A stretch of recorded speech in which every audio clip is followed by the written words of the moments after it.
ചരിത്രം രണ്ടായി വിഭജിക്കപ്പെട്ട ആ നിമിഷങ്ങൾ, ഒരു ജനതയുടെ ആവേശകരമായ മുദ്രാവാക്യങ്ങൾ മുതൽ അന്ധകാരത്തിൽ നടന്ന ഗൂഢാലോചനകൾ വരെ, തൻ്റെ ചോര കൊണ്ട് ലോകചരിത്രം മാറ്റിയെഴുതാൻ ഒരു മനുഷ്യൻ കുരിശിലേക്ക് നടന്ന ആ 7 ദിനങ്ങൾ. വിശുദ്ധ വാരത്തിലൂടെ ഒരു തീർത്ഥയാത്ര.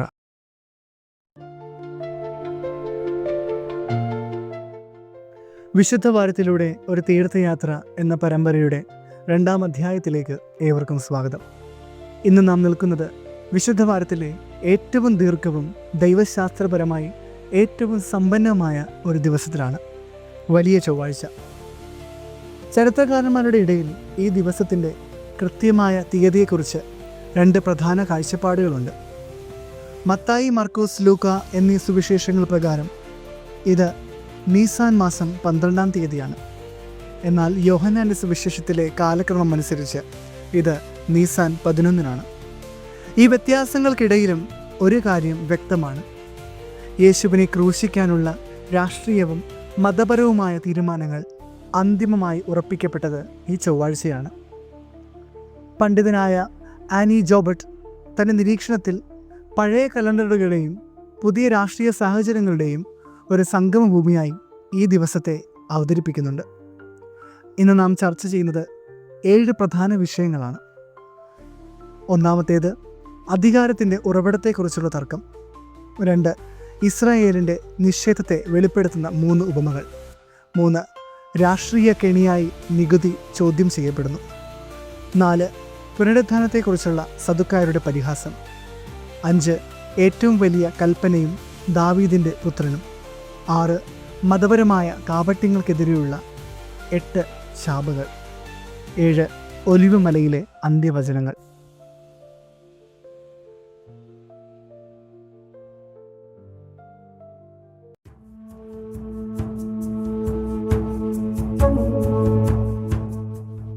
ചൊവ്വാഴ്ച രാവിലെ യേശു ദേവാലയത്തിൽ പ്രവേശിക്കുമ്പോൾ അന്തരീക്ഷത്തിൽ ഒരു ഭീതിയുണ്ടായിരുന്നു.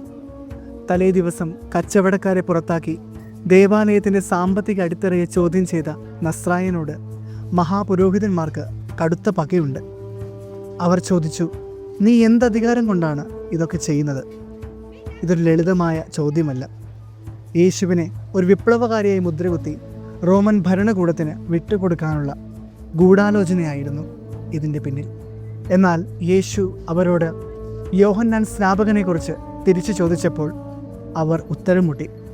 ഇവിടെ യേശു വ്യക്തമാക്കിയത് തൻ്റെ അധികാരം മനുഷ്യനിർമ്മിതമല്ല, മറിച്ച് ദൈവികമാണെന്നാണ്. അധികാരമെന്നത് അടിച്ചമർത്താനല്ല, മറിച്ച് ശുദ്ധീകരിക്കാനുള്ളതാണെന്ന് യേശു തൻ്റെ മറുപടിയിലൂടെ തെളിയിക്കുന്നു.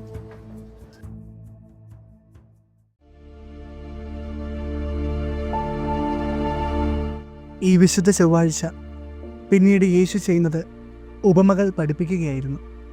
തുടർച്ചയായി യേശു പറഞ്ഞ 3 ഉപമകൾ അന്നത്തെ മതനേതൃത്വത്തിന് നേരെയുള്ള നേരിട്ടുള്ള വിചാരണയായിരുന്നു. ഒന്നാമത്തേത് 2 പുത്രന്മാരുടെ ഉപമ. അനുസരിക്കാമെന്ന് പറഞ്ഞിട്ട് പോകാതിരുന്ന പുത്രൻ പുരോഹിതന്മാരെയും പാപികളാണെങ്കിലും പശ്ചാത്തപിച്ചവർ ചുങ്കക്കാരെയും സൂചിപ്പിക്കുന്നു. രണ്ടാമത്തേത് ദുഷ്ടരായ കൃഷിക്കാരുടെ ഉപമ. ഇതിൽ ഉടമസ്ഥൻ്റെ മകനെ കൊല്ലുന്ന കൃഷിക്കാർ യേശുവിനെ കൊല്ലാനൊരുങ്ങുന്ന പുരോഹിതന്മാരെ തന്നെയാണ് പ്രതിനിധീകരിക്കുന്നത്. പണിക്കാർ ഉപേക്ഷിച്ച് കളഞ്ഞ കല്ല് മൂലക്കല്ലായി മാറിയെന്ന് പറഞ്ഞപ്പോൾ അവർക്കത് മനസ്സിലായി. മൂന്നാമത്തെ ഉപമയാണ് രാജകീയമായ വിരുന്നിൻ്റെ ഉപമ. ക്ഷണം നിരസിച്ചവർക്ക് പകരം തെരുവിലുള്ളവർക്ക് വിരുന്ന് നൽകപ്പെടുന്നു. ഈ 3 കഥകളിലൂടെയും യേശു ഒരു കാര്യം പ്രഖ്യാപിച്ചു: ദൈവത്തിൻ്റെ രക്ഷാകരമായ പദ്ധതി ഇനി പുരോഹിതന്മാരുടെ കയ്യിൽ സുരക്ഷിതമല്ല, അത് സാധാരണക്കാരിലേക്ക് കൈമാറപ്പെടുന്നു.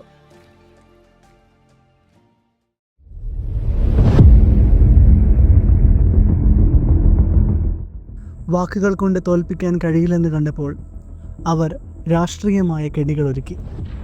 ഫരിസേയരും റോമൻ അനുകൂലികളായ ഹെറോദ്യരും ചേർന്ന് ചോദിച്ചു, സീസറിന് നികുതി കൊടുക്കുന്നത് ശരിയാണോ? ഇത് ചരിത്രത്തിലെ തന്നെ ഏറ്റവും ബുദ്ധിപരമായ രാഷ്ട്രീയമായ ചോദ്യമായിരുന്നു. യേശു ആ നാണയത്തിലേക്ക് നോക്കി പറഞ്ഞു, സീസറിനുള്ളത് സീസറിനും ദൈവത്തിനുള്ളത് ദൈവത്തിനും കൊടുക്കുക.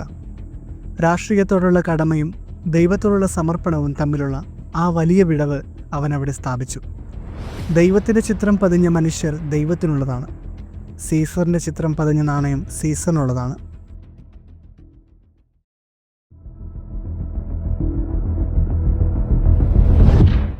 തൊട്ടു പിന്നാലെ സദുക്കായെത്തി. പുനരുത്ഥാനത്തിൽ വിശ്വസിക്കാത്ത അവർ പരിഹാസത്തോടെ ഒരു കഥ അവതരിപ്പിച്ചു. എന്നാൽ യേശു അവരെ തിരുത്തി. ദൈവം അബ്രഹാമിൻ്റെയും ഇസഹാക്കിൻ്റെയും യാക്കോബിൻ്റെയും ദൈവമാണ്. അവൻ മരിച്ചവരുടെ ദൈവമല്ല, ജീവനുള്ളവരുടെ ദൈവമാണ്. പുനരുദ്ധാനം എന്നത് കേവലം ഭാവിയല്ല, മറിച്ച് ജീവൻ്റെ ഉറവിടമായ ദൈവവുമായുള്ള ബന്ധമാണെന്ന് അവൻ പഠിപ്പിച്ചു. തുടർന്ന് നിയമജ്ഞനോട് ഏറ്റവും വലിയ കൽപ്പന ദൈവത്തെ സ്നേഹിക്കുന്നതും അയൽക്കാരനെ സ്നേഹിക്കുന്നതുമാണെന്ന് പറഞ്ഞുകൊണ്ട് നിയമത്തിൻ്റെ ആകെത്തുക അവൻ സ്നേഹമാണെന്ന് പ്രഖ്യാപിച്ചു. സ്നേഹമില്ലാത്ത നിയമം വെറും ആചാരമാണെന്ന് യേശു ഓർമ്മിപ്പിച്ചു.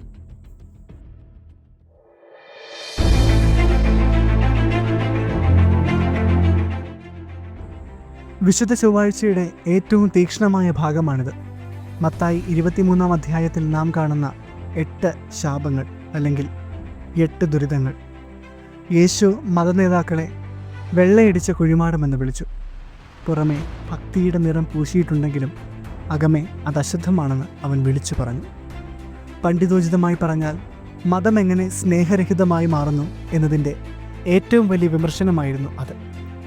ദൈവത്തിൻ്റെ പേരിൽ മനുഷ്യരെ ചൂഷണം ചെയ്യുന്നവർക്ക് ലഭിക്കുന്ന വിധിവാചകങ്ങളായിരുന്നു ആ ഓരോ ദുരിതങ്ങളും. ഈ പ്രസംഗമാണ് യേശുവിനെ കൊല്ലാനുള്ള അവരുടെ തീരുമാനത്തിന് അവസാനത്തെ ആണിയടിച്ചത്. മതസംവിധാനത്തെ ഇത്രത്തോളം വെല്ലുവിളിച്ച മറ്റൊരു പ്രവാചകനില്ല.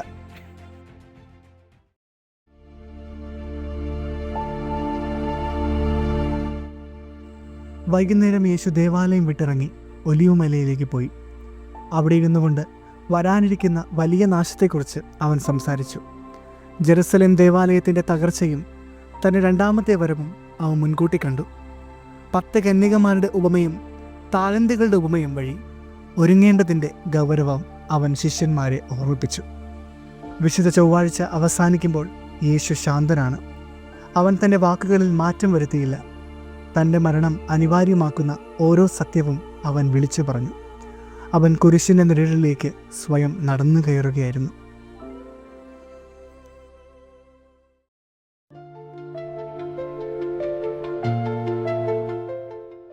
പ്രിയ സുഹൃത്തുക്കളെ, നമ്മുടെ ജീവിതത്തിൽ ആചാരങ്ങളുടെ വെള്ളയടിച്ച കുഴിമാടങ്ങളുണ്ടോ എന്ന് ഈ വിശുദ്ധ ചൊവ്വാഴ്ച നമുക്ക് ധ്യാനിക്കാം. സ്നേഹത്തിലും സത്യത്തിലും അധിഷ്ഠിതമായ ഒരു തീർത്ഥയാത്രയാകട്ടെ നമ്മുടെ ജീവിതം. നാളെ വിശുദ്ധ ബുധനാഴ്ച ഒറ്റിക്കൊടുക്കലിൻ്റെയും ഗൂഢാലോചനയുടെയും കറുത്ത ദിനത്തെക്കുറിച്ച് നമുക്ക് ചർച്ച ചെയ്യാം. ദൈവം നിങ്ങളെ എല്ലാവരെയും അനുഗ്രഹിക്കട്ടെ.